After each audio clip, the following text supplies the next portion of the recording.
Would you play? Welcome back, everyone. This weekend we spent a great time at the Southern California Retro Gaming Expo. It was an awesome time, a good use of our money, a lot of our money. And while the YouTubers, many famous YouTubers were there, and they were the highlight of the show, sure, the vendors were definitely the draw that everyone else was there for too. The line, when we first got there, was a pretty big line. It's kind of strange how the line was organized, but it was a lot bigger than we thought it was going to be at first, and people just keep coming afterwards. Yeah. Like it started off with a big line, and then about halfway through, it was hard to walk down the alleys without bumping into people. Yeah, and honestly, I actually think that next time, rather than pre-buying our tickets, we'll just show up because there were people that were showing up to buy tickets and were getting in front of everybody else. It was, that was my only complaint about the whole thing was definitely us prepaid people were in one line. It was a long line, and then the busloads of people got off who were buying a ticket that day. And they were put in a separate line, and as soon as they bought the ticket, they were going in right in front of us. They were interweaving with us. Which really sucked because the main reason we bought the tickets ahead of time was because we were told the first 500 people actually got a special goodie bag with T-shirts and lanyards and other extra things. And well, of course, we didn't get those. Yeah, I mean, I'm not sure. I didn't see a lot of them either, so they may not have had some of the things that they had last year with it. Definitely, we didn't know that after we already bought it that you used the thing for Pro Jared and. You could get like 20% off. 15 to 20% off your ticket, yeah. You win some, you lose some. There was all kinds of events going on. They had tournaments for everything from Donkey Kong to Halo to Super Smash Brothers. They had all kinds of I think a Galaga tournament, something like that. They had a Galaga tournament. They had arcade cabinets set up all around. They had a whole arcade alley that felt just like old school 80s and 90s arcades. And they were set to 100% free to play all day from 9 a.m. to midnight. And they had like after show that showed up at midnight. But yeah, definitely the booths were full of people. They had every vendor had their stuff laid out in a perfect way to see everything they had. It didn't feel like they were really hiding. They probably had stuff under the curtains, but it didn't feel like they were hiding anything. Everything was out in the open, and almost everybody was negotiating, negotiations. As we look a little bit at the arcade alley here, I mean, we had Ninja Turtles, The Simpsons. I could not get on The Simpsons. The line was constant for that game. I didn't get to play it even once. But House of the Dead 2 was kind of like that too, also. Yeah, I got to play it for a little while though. And then Alien vs. Predator, the arcade game, the 2D beat 'em up arcade game, that was awesome too. And they had the rest of them like Neo Geo's Samurai Showdown, a bunch of really good games. And then they had pinballs. They had a whole line behind of just pinballs. Of course, my favorite is the Sorcerer just because the artwork and the detail. But they had a lot of different pinballs. A RoboCop, Sorcerer, trying to think of a few other ones. The Avengers. They had a new Avengers one. I didn't even know. Yeah. It was based off of, well, not new, but the first Avengers movie. And I didn't know they're still making. But that was because that one was actually, some of these were brought in from the Arcade Museum in Banning, California. They had donated these games for us all to play, and so some of these newer ones were coming from there because they are constantly getting in new pinball games, and they actually have an expo coming up in March. Arcade Expo? The Arcade Expo. I'll have to it was definitely a thing on there. They had the coolest thing is they had this big screen. The big screen had a table and like a red, green, blue, like RGB like light fixture that hooked up with this Atari 2600, and it projected a big screen, or not really big screen, but pretty big flat screen kind of projection of the Atari, and you could just sit down on this couch and play it all day long, change out Atari cartridges. I mean, sometimes Atari games I'm not really the biggest fan of. We got some great E.T. Pictures from it, but E.T. action. It was something to completely look forward to. Something to look forward to. We actually got a picture of a little one of our little one there playing E.T. and her expression was just as much because she understands the fame of E.T. They had an old school pole position. Definitely Nissarin did not know what pole position was. I never heard of it. When you texted me and said you're playing pole position, I was like, what? Why would you let her get play that? I swear to God, I thought with the name pole position that it was like Leisure Suit Larry with strippers or something. It's her mind leap right into the gutter, and I was like, no, it's an old school like Formula One racer game.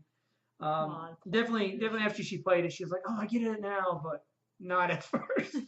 But yeah, it was a whole sit-in, very old school. Worst name for a game, really. Well, I mean, it's classic. There was a lot of Snow Brothers stuff there. They had a whole Snow Brothers arcade cabinet. We played a lot of Snow Brothers. They had a setup for the Snow Brothers. I saw just a lot of different people advertising for Snow Brothers. It was kind of weird. I was surprised at how many. They had a dual player. One was broke. They had a dual player Virtual On, and I love Virtual On. Good mech action. Of course, the Snow Brothers arcade cabinet. Played that almost till we beat it at the after party. And then we have the Jaguar. The best example of what an Atari Jaguar's reaction to Atari Jaguar should be, and that is we got a picture of our daughter. One of utter confusion. Figuring out how did we work the controller, where the gamepad even functioned, and they had Tempest, the only worthwhile game that they could. Look at that thing! It looks like it reads freaking VHSs. It's ridiculous. Not really. Yeah, I mean, look at the controller. It's got a number pad on the front of it. Like, it is what it is. Yeah, and then of course you got ET, wonderful ET. They had Apple II running Oregon Trail. Actually, we didn't get who this company was, but they had a lot of old school Turbo Graphics T-shirts, Apple T-shirts, Atari T-shirts. Very, very cool old school stuff there. Like, I don't know more retro than half the stuff there. I didn't know if a lot of people. It was on sale for $3.50. I don't know if anybody ever actually bought it. It was sitting there all day for as long as I know. I mean, my great grandmother had this thing and would let me play. One game on it that existed. I had one in a school once, but apparently people were actually trying to beat each other's high scores on they were. Amazon Trail. One guy actually beat it. He did, yeah, and they gave him a T-shirt for it. I don't know if I spent all day on it, but I guess you get a free T-shirt. They had it was as cool as what I saw from last year, but they had a full one of those NES tables, and this one was a wooden style. The previous one had more of the it was painted to look like an actual NES controller. But that was purchased. And that one was purchased, and they had it up on big screen TV, and this one was hooked up to a phone app. But the full buttons worked as you push them in, and you could play Mario. I think they had which Mario they had on like Super Mario World or something like that. I think so, yeah. So we'll get to it here in a little bit, but there was the Zelda, the largest Zelda collection. There's 3 people put together the largest Zelda collection in the world. They had every single item that they could muster from ages to now of Zelda items, and they also had a full like sword in the stone looking Master's Blade, Master Sword, and of course we took pictures posting outside of it, trying to unsheath it, wishing we were all Link. There was some good cosplay of the 4. I guess there was a cosplay tournament, or not tournament, but a contest. But I only saw like 4 or 5 people. Yeah, if there were others, I never saw. I saw this guy. He was a Mega Man, I guess. I mean, it was all store-bought items. These are all Think Geek. His whole ensemble was on Think Geek. He even said it himself. I swore he was from Think Geek because he was saying, "Oh, all my ensemble came from Think Geek." But he had a glow-in-the-dark, or not glow-in-the-dark, had light up and noisy Buster gun. There was an awesome solid snake that was there. He had an eye patch. He wins. Everything. He won. He really, to me, in my opinion. I didn't see the contest winners, but he definitely wins in my opinion because he did a lot of. We also didn't get. There was a Prompto from Final Fantasy 15 and a Morgan from Darkstalkers or Vampire Chronicles. We didn't end up getting footage of them or pictures of them. Yeah, my phone died before I could. So this is cool artwork. There's also this cool artwork thing there displays. And everybody had artwork. Everybody had pixel artwork and buttons and T-shirts. There's cool things where these people were taking the big box versions of games and they'd blown them up in a good resolution and put them on like this Super Mario RPG up here. And they put them on, and then they're really nice quality. These aren't cheap, and the price wasn't cheap. They had they haggled if you bought 2 or more, 3 or more, but they're not cheap. It's really thick styrofoam and it's backing, thick plastic on the top of it with the printing on it. I can't argue. They're high quality, but they look more like an art piece, like something you put up if you, I guess, want to be adults about how you decorate. I'm sorry, not that we are. But there's a lot of consoles going around, a lot of handhelds, a lot of old school stuff. We saw a lot of Famicoms, a On Nintendo's, it looks like there's a bunch of Nintendo pads. I honestly think they should have renamed this the Nintendo Expo. It was primarily Nintendo. There was some Sony stuff. But I mean, come on, Nintendo, they started. That's kind of where was the retro? Definitely what people consider retro now. A lot of people think Nintendo. There's Atari stuff, but new people aren't really into Atari. I like it, some old Atari. Yeah, more Nintendo themed stuff that was there. So they had Game Boys, and you could find a lot of different Game Boy Colors, Game Boy Advance. They did not have one Game Boy SP, which we're trying to replace a damaged SP in our collection with an SP, and didn't have one SP in the whole building. I mean, it's still in great condition. It's got that very tiny crack in the back, and it just irritates me so much. But and then there was the plethora of everybody's into Nintendo 64s and all the different colors of Nintendo 64s. I never saw the child. I always saw the blacks and the grays, but apparently it's just all over. Let's see, there's a lot of PlayStation games. If you want to get some of the classic PlayStation, classic Saturns, and definitely some of the Sega CDs. There was a lot of Sega CD stuff there. There was plushies. The bongos. Yeah, the bongos sets. There was I never saw anybody play it. There was actually a GameCube setup that looked like one of the first display cases for GameCube. There was Neo Geos. There was a lot of Neo Geos. There's I got one of our little ones sitting there playing a Neo Geo in a picture. I love some Garo, Mark of the Wolves. So apparently they're bringing that back. I heard about that at the PlayStation Expo. Wacky races. Wacky races. And that Gargoyle Gargoyles Quest. Too, yeah. Gargoyle Quest. Yeah. And then a lot of Famicom games. We saw the whole set of Nintendo Powers. Whole Nintendo Powers. They were literally $7 each, or 4 for $20. If you want to rebolster your collection, which I need to sometime sooner or later, they're all there. There's some Master Systems, a lot of box games. They had some cool old school neon lights with the Nintendo 64 that had like bedazzled front. Those ones weren't for sale though. No, they were just display. They had a PlayStation 2. They had the Sony PlayStation 1. They had the old Nintendo wooden sign with a knit quality seal. They had in the display cases there was magazines. Now this one on the left here is like the very first original Nintendo magazine before Nintendo Power or any of those came out. It was the first edition, first print of the very first magazine. I think it was a fanzine. It was on the bottom. Oh, I never actually looked at it. See, Nintendo originally ran like a fanzine. It was like you subscribed to it for it was like literally like I think Nintendo, like 8 pages. It was like before all Nintendo Power. It was like a Nintendo fan magazine. Yeah, it was like 8 pages because somebody asked if they take it out and look at it, and they said, "No, you're not allowed to do that." And that, of course, some good prices on some games, some good some RPGs. Why did I not see that Sun Knight? Yeah, some night there's a Sword of Mana. I think we have. I would have bought that. And that's Castlevania. I think it's Circle of the Moon. Circle of the Moon is a great game. There's some Famicom. The Famicom. Famicom Compact. A bunch of a Retro 3 that plays 3 different the Famicom, Super Famicoms. I'm sorry, I just had a. The guy creeping. I just had one of those stupid moments where, for some reason, never occurred to me that the reason it's called Famicom is because the Japanese have it shortened and stuff, and it becoming Famicom. For some reason, I only just realized that seeing that box up there, that Famicom was Family Computer. Wow. I honestly had no idea. I thought it was. We learned something every day. I don't know. We learned something. I feel really stupid now all of a sudden. They had on display the Super Nintendo and Sony. The hybrid prototype. The hybrid prototype. When Sony was originally first trying to make, before Sony broke off and make the PlayStation, they had that CD-based Nintendo they were working on, and then it was cool. It was there. It was there on display. The guy who found it, the old man who found it, wasn't. His son wasn't there. I'm sure his son would have been more enthusiastic. Yeah, he himself had earbuds in, didn't really want to talk to us. Told me, here's a description of what happened. I tell people just to take a picture. It'd be easier than him talking to us about I bet his son was there, but he was playing all the games. Probably. I didn't see. They had some cool displays. Some of the people had their own Nintendo displays. I mean, it's hard to keep up with all the vendors, man. Yeah. Now these.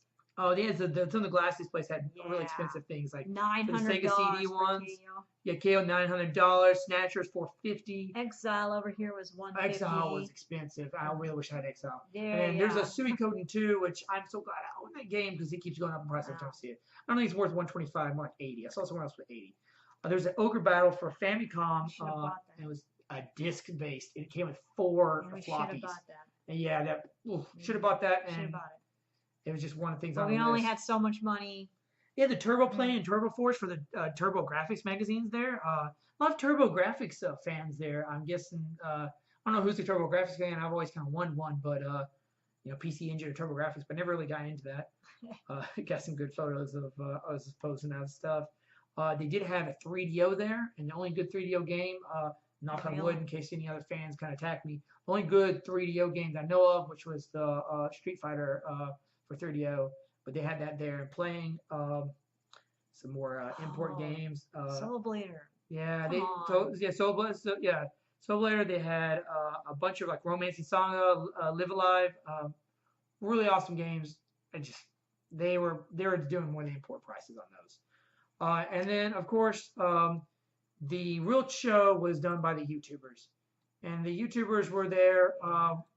We had some cool guys that we met that of course, inspiration to all of us. The Black Nerd Comedy was there. We had the Completionist there. Yeah, he got me into just so much stuff. He was super awesome. He was the most so amicable, unbelievably enthusiastic about meeting everybody. And he wanted to talk to you. He was. I mean, yeah, I love everybody. Everybody there was awesome. But he just made my day every time I talked to him. He was just cool for everything. And he's good with the kids. He was great. And then John Lester, Gamester 81, he was there, and he was really nice too with him and his family. It was nice to see someone else with a family that was there. And then he was really cool. And he posed with us. And of course, I met like one of my heroes, which is Pat the NES Punk. Pat's been one of the guys I've been following since he started and since I started, getting into, back into retro games. And it was kind of a joy to see Pat.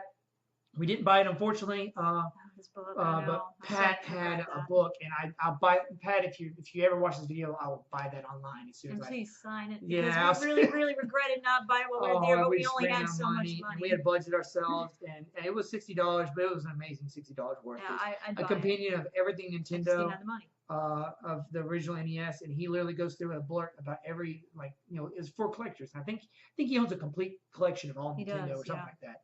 And then, of course, he had Frank with him, who was always seen in his skits or going to the swap meets with him. And then we got singers from there. And then we had Pro Jared. And Pro Jared, we kind of had to leave for a little while and come back and see Pro Jared. Yeah, so but Pro Jared was really awesome. I sat through his little panel, and his panel was funny. He was genuine. He gave a shout out to all to his inspirations with all the other YouTubers. We got him to sign a picture. We had a daughter draw. She drew him a picture too. From Asagawa Academy. And so, but he was a real joy. He did a good question and answer. It was just fun to be there and see these guys in person. Yeah. We saw the Game Chasers. And they were just genuine. It was almost like you're watching their show, because they were like one of the guys was sleeping in the Billy or somebody was sleeping like right there, and of course our kid stepped on him. I swear he didn't wake up, but stepped on him on the way out of the auction. They had a really nice auction too. We didn't get to stay for all that. Yeah. And then the game historian, the gaming historian, we were there. I was there.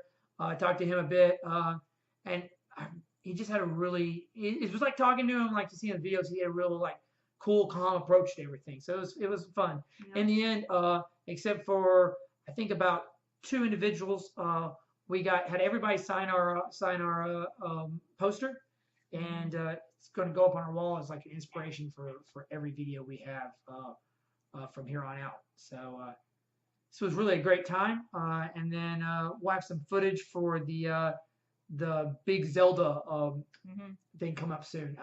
We also got some got some good treasures, hidden gems and treasures we found that we bought while up there.